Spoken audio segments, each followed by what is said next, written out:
Good evening అండి అందరికీ స్వాగతం ఛానల్లోకి. రక్తాన్ని ఎన్ని రోజులు నిల్వ చేయొచ్చు చెప్తాను ఇప్పుడు నేను. మానవ ఎర్ర రక్త కణాల జీవితకాలం 120 రోజులు.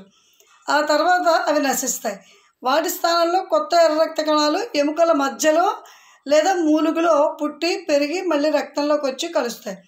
శరీరంపై గాయమైన ప్రదేశంలో రక్తం బయటకు వచ్చి గడ్డ కట్టుకుపోతుంది. దీనికి ఎంజైములు తోడ్పడతాయి. ఒక రక్తదాత నుంచి రక్తాన్ని సేకరించి స్పెషల్ స్టెరిలైజర్ బ్యాగ్లో భద్రపరుస్తారు. దీనిలో సిట్రేట్ సాల్ట్స్ అనే యాంటీకోగ్యులెంట్ కాంపౌండ్స్ ఉంటాయి. ఈ బ్యాగ్లో కొంచెం ఎడినైను డెక్సిట్రోజ్ కూడా ఉంటాయి.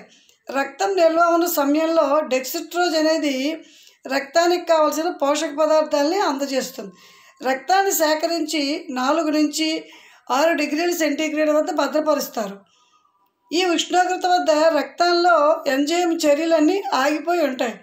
సిద్ధాంతపరంగా లిక్విడ్ నైట్రోజన్లో నిల్వ చేసిన రక్తం దాదాపు 30 సంవత్సరాల పాటు ఇంకా పైనే ఉన్నా కూడా భద్రంగా ఉపయోగించుకునేందుకు వీలుగా ఉంటుందని శాస్త్రవేత్తలు తెలియజేస్తున్నారు.